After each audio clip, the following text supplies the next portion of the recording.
Welcome back, everybody. Matt the Man here. Hope you're doing well. Before we get started, hit that like button, hit that subscribe button if you haven't already. Make that one of your Christmas list items. Subscribe to Matt the Man. You're going to want to. I talk movies, I talk movie reviews. I do all kinds of stuff relating to movies, specials. So if you're into movies, hit that subscribe button. Today we are talking about the new Knives Out film, Wake Up Dead Man. This premiered on Netflix over the weekend. I got a chance to sit down and watch it. I am a fan of the Knives Out franchise, all the way back in 2019 with the first one. Still, in my opinion, the best of the franchise. I mean, what Rian Johnson and Daniel Craig have done with this franchise that was an original idea, and now it's become a franchise. Which started out as just one movie that nobody knew about, nothing, even Ana de Armas. No, they didn't even promote Ana de Armas in the trailers for the first movie, because even though she was the main character in the film. And now look at Ana de Armas. And just where this franchise is, we've already gotten 3 Knives Out movies in the past 6 years, and 0 Star Wars movies. Think about that. Think about that, hero. And we've only gotten 1 James Bond movie. What's going on? But yeah, so, and then Netflix acquired, bought the rights to Knives Out, and they put out Glass Onion back in 2022. That was in theaters for like 1 week. Because it's Netflix. We won't get into Netflix buying Warner Brothers. We won't do that here. You see where my input is on that one. And then they said they bought them for 2 more sequels. And now here we are with the new one, Wake Up Dead Man. I didn't mind Glass Onion, even though I've only watched it once in the 3 years it's come out. That should tell you something. Because I didn't want to see this in the theater like the last one. And the first one was, that was a theatrical wide release. That means it was before Netflix bought them. But now we got Wake Up Dead Man, and let's get into it. Positives.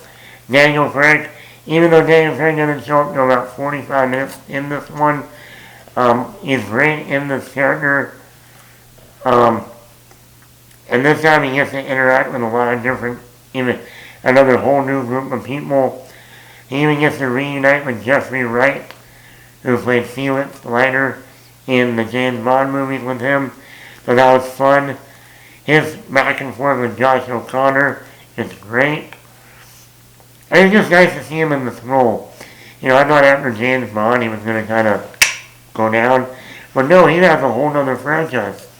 A whole other character that people will remember besides Bond. It's kind of like Keanu Reeves after playing Neo. Oh, that's it. He's done 3 Matrix movies.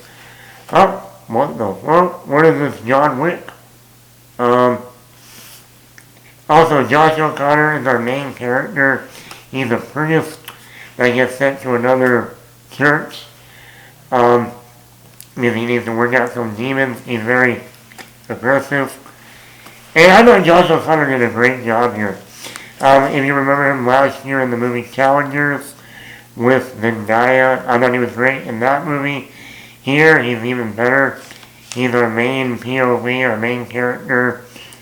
And I think him wrestling with stuff going on with him, plus with the murder that happens, even him going back and forth with Josh Brolin was great. Also, Josh Brolin is the other priest. And even though I thought Josh Brolin did a great job, I think now after seeing him as Thanos, I can never shake that. That's why when we have scenes in this movie where we have Jeremy Renner and Josh Brolin talking, even though technically, Hawkeye didn't ever meet Thanos because Hawkeye wasn't in Infinity War. And even though Hawkeye was in Endgame, they never had any scenes together. But it's still Hawkeye and Thanos. Um, but also Josh Brolin is great as the priest of the church that Josh O'Connor goes to. Josh versus Josh. And there's also different teachings. Even though they're both priests, they both have different ways of teaching the gospel or whatever you want to call it. Pacing, this is actually the longest Knives Out movie at almost 2.5 hours. And I thought it was well paced. Even, like I said, even for Daniel Craig, who's the detective, doesn't show up to almost an hour into the movie. And I like all the religious themes that it deals with. I'm not going to go into all of them, but it makes you think about stuff. Especially the character of Josh O'Connor. My main negative with this movie is, once again, just like with the other Knives Out movies, when you have so many characters, to really give those characters enough screen time that they end up mattering. Like, I would say, like, even Kerry Washington, or Kaylee Faney, they don't get much to do in this movie. The main headliners are Josh O'Connor, Josh Brolin, Glenn Close, Jeremy Renner, and is it Scott Atkins, who was also in the James Bond movie Spectre with Daniel Craig.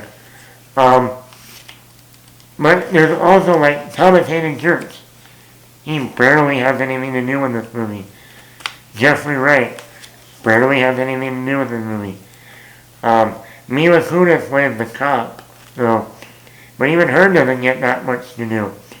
Like the others for Glenn Close, Josh O'Connor, Jeremy Renner, Josh Brolin, Daniel Craig, I feel like a lot of the other characters were just, they were there to add some more characters to make us go, maybe they did it, maybe they did it, they did it.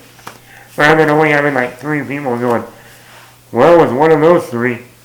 But yeah, overall I still enjoyed it, even though I still think the first one is my favorite still. Maybe it came out of nowhere, it was something new, something fresh. The detective genre went away for a while, and then we got Murder on the Orient Express, Death on the Nile, the Knives Out movies. It's kind of made a little bit of a resurgence. So that's why the first one was so out of nowhere. But let me know in the comments below. I would still give this a 4 out of 5. What did you think of Wake Up Dead Man, a Knives Out film? Is this your favorite or not? How do you rank this in the other 3 with the other 2 Knives Out films? And do you want a 4th one? Let me know in the comments below. Matt the Mad here. Hit that subscribe button.